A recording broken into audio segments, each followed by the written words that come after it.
And it's been kind of ironic because when I very, very first started out, I can remember looking for agents and representation and stuff at the beginning, and everyone says, "You're so nice. We don't see you playing anything but the nice guy." And I'm like, "Well, I'm an actor. I can act mean and act bad." And it seems like over the years, I played a lot of like a bad guys or edgy guys or like smart alecky guys. And I think I'm starting to really like it.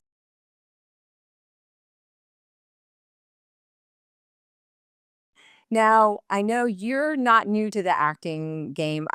Where did you get your start? Because I know you've been in it for a while. And now, is this the first movie that you've actually produced as well? Yeah, I've been in it for a while. I would say, geez, on and off for probably 20 years now. I started out playing like the teenage roles and stuff as an actor. So it's been a little bit, which is exciting. And then the producer thing is like a new chapter in my career and life here. It's been going about 5 or 6 years now, and this is actually number four that I produced. So I started a little production company with some friends and we called it Tony Nicole Productions, named after my mom and my wife. And yeah, this is number four, so we're really excited about it. And this is the new journey. I'm still primarily an actor, but I love also getting to learn the producing game and produce these little independent films as well. So it's been fantastic. Now, I know you got your kind of like your big start was in a place that is like it's Texas associated. What was the show Yes. called? Yeah, absolutely. I love Texas. And I got my yeah, I had just kind of started out. I was doing like little parts on kind of the teeny shows. Like I said, I started as playing a teenager, and I would do like the Saved by the Bell spinoffs, like City Guys and USA High and all that stuff. And then I got really a good break for me. My first big break was in on a show called Walker, Texas Ranger, starring Chuck Norris, and shot on location out there, and got to go out to Dallas and Fort Worth and surrounding cities for like 2 weeks. Fell in love with it, and the part was, fantastic for me. It was one of those roles they call a guest starring role where you're, like, the main character for that episode, obviously alongside, Chuck Norris. He's the man.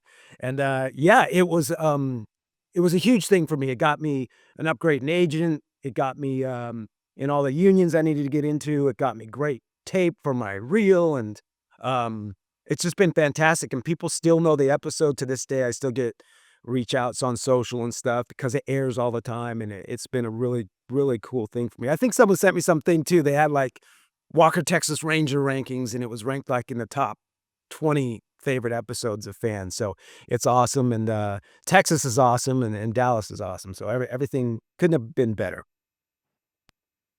Oh, that's awesome.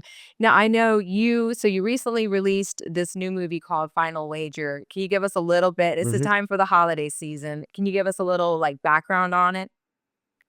Yes, it's called Final Wager. It's like it's not really one of those Christmas titles for the movie, so you don't know immediately it's Christmas, but that's kind of like the fun of it. It's an edgy Christmas movie. It's not your cookie cutter Christmas movie. I kind of uh, equate it to like a Die Hard or a Gremlins or something where it's a movie that takes place on Christmas, but there's a lot of Christmassy stuff to it. It takes place in a bar that's always dressed in, it's for Christmas. So, and again, it takes place on Christmas and a little bit of Christmas Eve. And yeah, it's called Final Wager because it's about a gambler who finds out that he can't lose a bet on Christmas. And or at least he thinks, is that that's kind of the thing. Is this a Christmas miracle, or is this something that he's kind of made up in his head, like all gamblers do? Like, I can't lose in my special socks or whatever. But he finds out he can't lose a bet on Christmas, and he's actually been clean from gambling for 6 months. And then when he finds out he gets this power, and his mom gets into trouble, she needs $64,000, or she's going to get kicked out of her nursing home, and she needs it in like a day. So he gets in this dilemma. Do I go off the wagon to help my mom, or do I tell the family? So it's a fun little um, Christmas movie with twists and turns, a little bit of romance, a little bit of fun. And then the really, really super cool thing about it is if you're a huge Tarantino or Michael Madsen fan like I am, Michael Madsen plays the other lead besides myself in it, and he's fantastic. And it was like a dream of mine to get to work with him. If you know the name and don't know what he's been in like all the Kill Bill movies and Reservoir Dogs Oh, and yeah. Donnie Brasco, and he's a so we were so excited to get him and to get to act with him, and then also produce a movie that he was a part of was just like a dream come true for me, and I think it came out really good. The early reviews have been good, and we're hoping that, December and, the Christmas holiday season, people find it and take a liking to it as much as I do. Now it was already released or is it coming up? Like, is it It's already out there? It's out right now. You can stream it on, Amazon Prime, you can stream it on Apple TV, Fandango, you can even go into YouTube and get it through there. Yeah, it had a soft opening a couple months ago that our distributors really wanted to get it out. They loved the movie, they wanted it out, and they said, "We don't have to hold on to it until the holidays, let's get it out, and then when the holidays come around, we'll try and get the word out a little more then." And so, yeah, I'm excited that holidays are finally here. I think it's ripe for the holidays. But yeah, it is a movie you can watch year round that takes place on Christmas. So it's kind of that weird promotion middle ground where it's like, do you promote it as just a Christmas movie or, but I think it's a movie that takes place on Christmas that you can watch at any time of the year. But right now it could be especially fun because all the Christmas movies you've seen a million times, you haven't seen this one, you gotta check out a new one here. It's something new, definitely. And that is there gonna be a lot of action? I guess, can we expect a lot of action in this movie, or it's more kind of a dramatic? Yeah, I would. It's got a lot of little aspects in it. I don't think action's one of them. It's definitely one of the ones with it's kind of almost a race against the clock type of thing because Okay. he only can use these powers for 24 hours. The main Okay. character that I played named Chance Slay, he's only found out that he has never lost a bet on Christmas. So he's got 24 hours to kind of race the clock. There's definitely some dark humor in it. There's a little bit of romance in it, and it's I would say it's kind of like a dramedy thriller. So it's definitely it's a fun movie. And now I know, you're pretty versatile as far as, in your performances and your roles. Now, Thank what are some of the things, like, that you like as far as an actor, like, challenging role-wise? What would be something that, kinda drives you?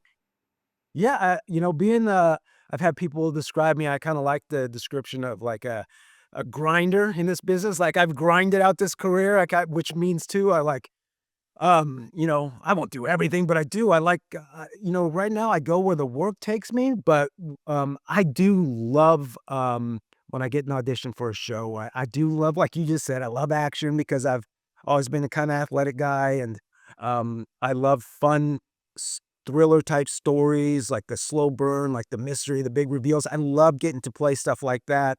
Um, and I just have a blast with it. I also like to be and it's been kind of ironic because when I very, very first started out, I can remember looking for agents and representation and stuff at the beginning, and everyone says, "You're so nice. We don't see you playing anything but the nice guy."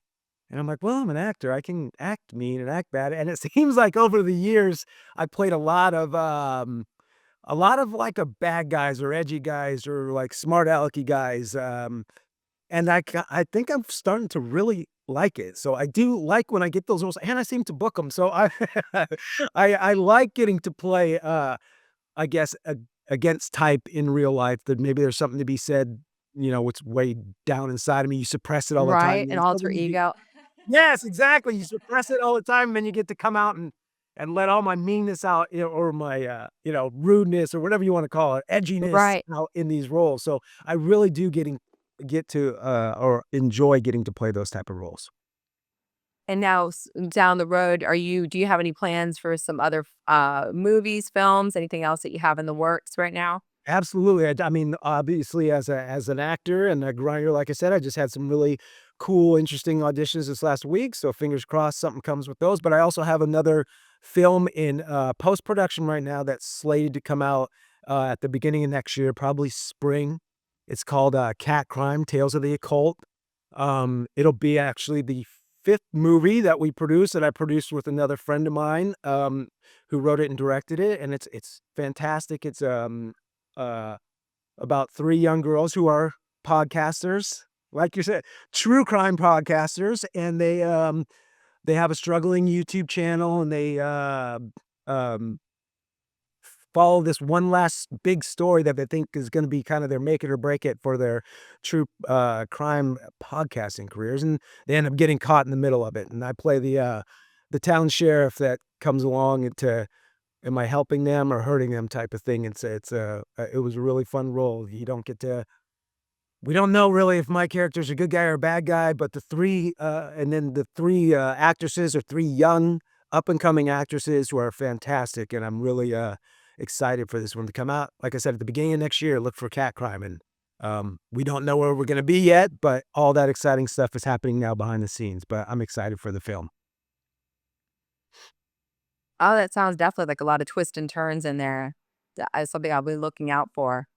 And I know now you're Yeah, based out please. of California, correct? Or okay. Yes, And yes, I I know am. like the movie industry just oh okay. The movie industry overall, has it changed in your opinion in the last years? What do you see like happening as far as industry wise? It's changed a lot recently. On both sides of it, I've seen as a producer and an actor, things have changed a lot.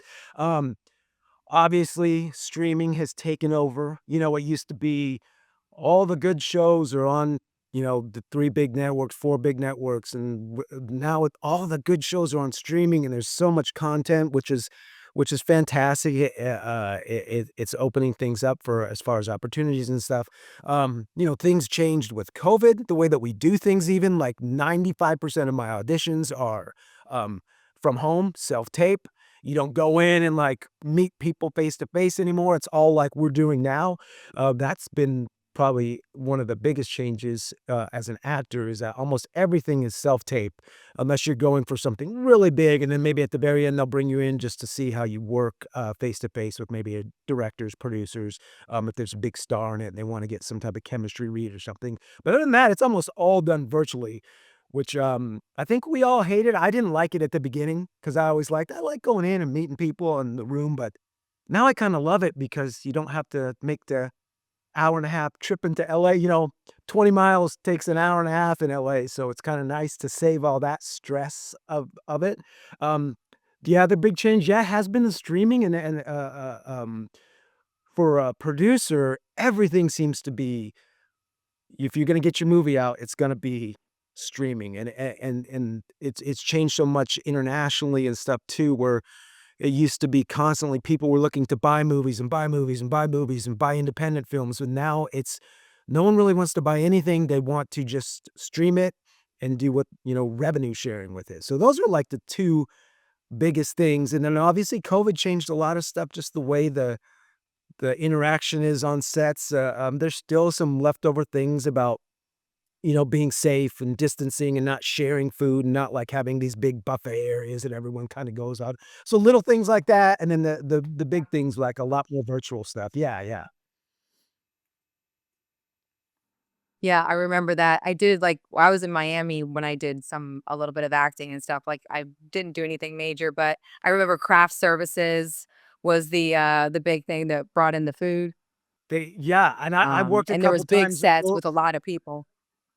Oh yeah, and I worked a couple times just coming out of COVID, and man, that was gone, it was completely gone. They didn't want anybody grazing, they didn't want anybody sharing things, and I was like, "I really miss that," getting to come out and as you know from doing it, they put out some really cool and delicious stuff there, and it's kind of a fun way too to get out of your room or your trailer or whatever they got you stashed and just kinda just talk to people and hang out and network a little bit or just, maybe see an old friend or someone you work with and, you have a cup of coffee and a donut and hang out by the craft services table, but, it's coming back, not how I don't think it's still how it used to be, but it's definitely coming back. And now as we approach like if you want to go see this film, what's the best way to like get more information or find it online for final wager or about you as well and upcoming movies you have? Yeah, I'm, really easy, nothing, really just social medias. I've got my own, Instagram page, that's probably where I'm most interactive, and it's, at Skyham8, and, and under my name too, Scott Hamm-Duenas, but it's a Scott Ham8 is the Instagram handle. And then there's a page for Final Wager on Instagram as well and on Facebook. And there'll be some more stuff. I think we're dropping the trailer on and all some new release and holiday fun stuff on YouTube soon too. So you can be looking for that. But you can just Google it and find it. But yeah, Google and Instagram and YouTube, we're kind of all over the place on those. So we're real easy to find. I'm real easy to find. So if you ever have any questions or anything, just hit me up. I'm really accessible and I like to get back to everybody. Maybe not instantly, but I do the best I can to get back as fast as I can. Okay, sounds great. Well, I'm looking forward to seeing it. I'm gonna definitely check it out, and then, also look for the upcoming film that you have in the works. Oh, please do. Thank you so much. I hope you like it, and I know you will. I think you will. It's one of those ones that's a pretty easy watch. It's a pretty easy 90-minute watch that's kind of fun and a little twist at the end, and it's Christmassy too, so you'll love it. And I appreciate it 'cause, with independent films like this where we don't have gigantic budgets to market the movie, every watch and every bit of support from friends and family and supporters and people like yourself that are nice enough to have me on the show and let me get the word out, watching it as well is huge, so I thank you so much for it.